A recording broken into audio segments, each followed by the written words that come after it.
E o avanço das drogas já começa a afetar a Previdência Social. Segundo dados do INSS, no Brasil houve um crescimento de 22% em relação ao primeiro semestre do ano passado, no número de licenças de trabalho para tratar dependência química. A gente fica sabendo mais sobre o assunto com o repórter Marco Aurélio Melo, ao vivo. Bom dia, Aurélio. Já há uma estimativa em Alagoas sobre as licenças para esse tipo de tratamento? Muito bom dia, Oscar. Bom dia a todos que nos assistem. Olha, Oscar, a situação de Alagoas não é muito diferente do que acontece no restante do país. Aqui, também segundo dados do INSS de Alagoas, nesse mesmo período, de janeiro a junho deste ano, houve também um crescimento em torno de 20%, 22%. Isso com relação ao mesmo período do ano passado, o que comprova, como você mesmo disse, aí, o avanço das drogas afetando a vida do trabalhador e das empresas. Para nos falar sobre o assunto, estão aqui ao meu lado a Germana Veloso, ela que é chefe da seção de saúde do trabalhador do INSS Alagoas, e também o João Onuc, ele que é membro da Comissão de Assuntos de Estudos Previdenciários da OAB Alagoas. Bom dia, Germana. Existe um ranking de produtos químicos, de drogas que são utilizadas por esses trabalhadores que acabam se afastando? Sim, a gente tem sim. No Brasil, a gente tem em primeiro lugar o álcool, em segundo lugar a cocaína e em terceiro lugar o uso de múltiplas drogas, que é aquele usuário que usa o álcool, a maconha e o crack. Aqui em Maceió, a gente também tem em primeiro lugar o álcool, em segundo lugar o uso de múltiplas drogas, é um pouquinho diferente da estatística nacional, em terceiro lugar a cocaína. O que significa, né, esse crescimento para a Previdência Social? Olha, o que impressiona é justamente o aumento relativo de um ano para outro. Então, por exemplo, no álcool, a gente teve aumento de 15% só nesse primeiro semestre em relação ao ano anterior. Em relação à cocaína, que chama mais atenção, a gente teve aumento de 250% de concessão de benefícios a trabalhadores dependentes da cocaína, que é o conhecido crack. Vamos esclarecer, há uma solicitação de benefício, é isso que acontece? Há sim uma solicitação de benefícios e a gente também tem concessão de benefícios temporários, que é chamado auxílio-doença, inclusive até casos de aposentadoria por invalidez. A gente também tem esses casos. O que ocorre na droga é justamente o que incapacita mais para o trabalhador, é chamada síndrome de abstinência. O que é a síndrome de abstinência? É quando o indivíduo ele para de usar a droga e o organismo sente falta da droga e começa a desenvolver sintomas. Então, ele pode ter tremores, palpitações, alucinações. Então, isso aí vai levar a um quadro de incapacidade para o trabalho. No caso, o Instituto, ele concede esse benefício, esse afastamento, durante um período que geralmente é de quanto tempo? Existe uma definição? Olha, geralmente o que a gente preconiza para tratamento, né, o indivíduo que está viciado e vai fazer o tratamento, é em torno de 3 a 2 meses, 2 a 3 meses mais ou menos, que a gente preconiza. Agora, tem casos até de aposentadoria por invalidez. O álcool também, a gente tem muitos casos, porque o problema do álcool não é só a dependência, é o efeito do álcool no organismo a longo prazo. Ele causa problema no fígado, polineuropatia, problema no coração, e assim o indivíduo vai se debilitando e indo para aposentadoria por invalidez. Agora, todos esses casos, claro, passam por uma perícia, passa por uma análise. Primeiro, ele vai passar pela perícia médica do INSS, que vai analisar todo o histórico do trabalhador, os atestados médicos, a medicação, o tratamento que ele está fazendo para poder conceder ou não o benefício. Ô João, no caso, como entender esses números? Como a Comissão, né, de Assuntos Previdenciários acompanha toda essa situação? Bom dia, Marco Aurélio, bom dia, Oscar. Na realidade é o seguinte, a OAB, os advogados, eles atuam na orientação de encaminhamento para o INSS, e caso o INSS indefira o pleito, a gente encaminha para o judiciário. Do ponto de vista legal, a gente não tem muito uma opinião como um aumento do índice de solicitação por drogas, né? O que a gente tem é o seguinte, normalmente acontece muitas vezes, como a doutora Germana disse com muita propriedade, as concessões são de 2, 3 meses, às vezes um pouquinho mais, às vezes um pouquinho menos, e na situação fática a pessoa que é dependente não está habilitada a retornar ao trabalho, não se sente habilitada a retornar ao trabalho naquele período de 2 ou 3 meses. É o momento que o advogado atua com mais veemência, quando requer novamente a Previdência que faça uma reconsideração, um pedido de prorrogação ou pedido de reconsideração, e havendo o indeferimento da autarquia previdenciária, a gente caminha para a Justiça Federal, onde lá será feita uma nova perícia, agora com o médico perito da Justiça Federal. O próprio segurado tem direito a fazer um requerimento do seu médico assistente, lá vai se comprovar a situação fática do segurado, se o segurado está em condições de retornar ao trabalho ou não está em condições de retornar ao trabalho.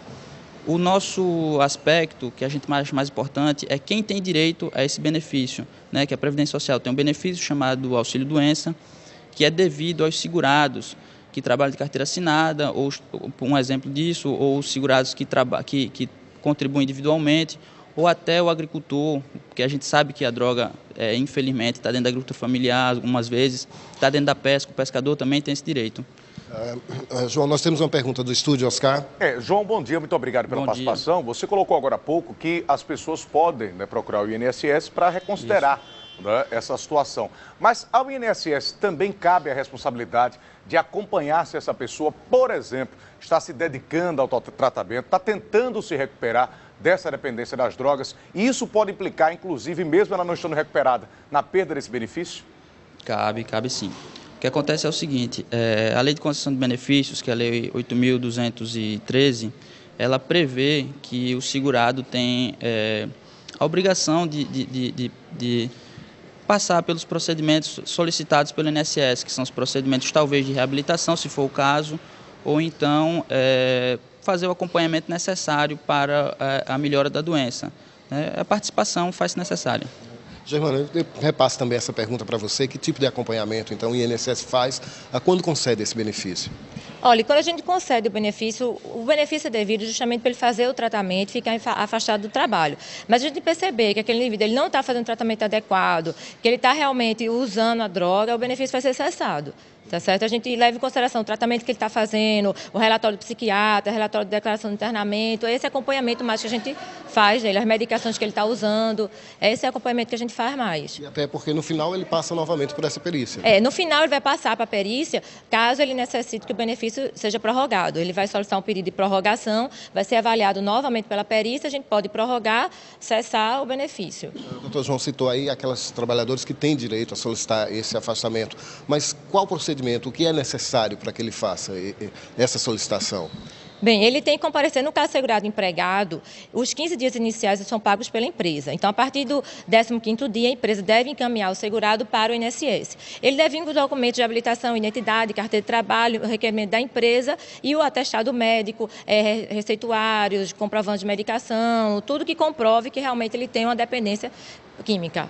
A gente falou, claro, aqui da questão da previdência pública, mas qual o papel da empresa em toda essa situação? Hein? Veja bem, a responsabilidade dos primeiros 15 dias é a cargo da empresa, né?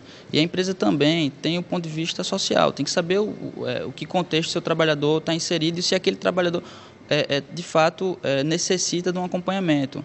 Porque ele vai, algumas vezes, a solicitação do afastamento parte do trabalhador, né? Ele está vendo faltas, algumas vezes chega embriagado, o caso do alcoolismo, e tanto a empresa pode encaminhar os 15 dias, como ele pode solicitar os 15 dias, a partir do 16º dia que cabe a cargo da Previdência. Para que ele tenha esse acompanhamento, tenha essa assistência da OAB, qual o procedimento? Veja bem, as pessoas que não têm condições de pagar um advogado, elas podem procurar a defensoria, tá? As pessoas que têm um advogado, uma pessoa de sua confiança, ou que podem ter um acompanhamento jurídico, devem procurar um advogado de sua confiança. Se não conhece nenhum advogado, vai à OAB. A OAB tem um rol dos advogados que trabalham na seara do direito previdenciário e, em resumo, é isso aí. Muito obrigado, João. Obrigado também, Germano, pelos seus esclarecimentos. Voltamos aos estúdios do Passar Amanhã.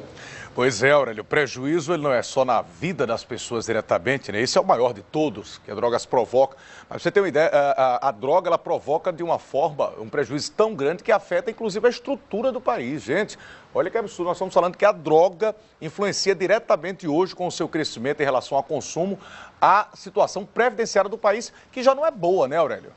Exatamente, Oscar. Acaba se gastando, né, muito nesse tratamento, acaba se gastando muito nessa assistência, né, quando o combate efetivo às drogas, né, uma política de combate efetivo às drogas poderia perfeitamente prevenir essa situação e evitar todos esses prejuízos, né, para a empresa, para o trabalhador, para a família. A questão das drogas, como a gente tem analisado aqui no Passar Amanhã, é muito grave, né, e precisa de uma atenção toda especial, Oscar.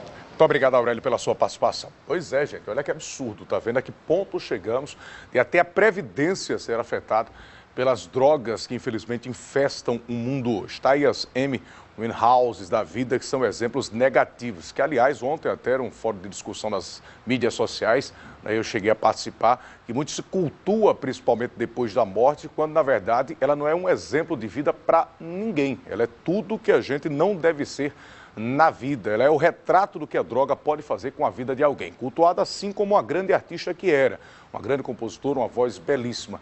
Como pessoa, não. Tem que ser utilizado como exemplo negativo que ela passou, aos 27 anos, mostrando ao mundo o poder devastador das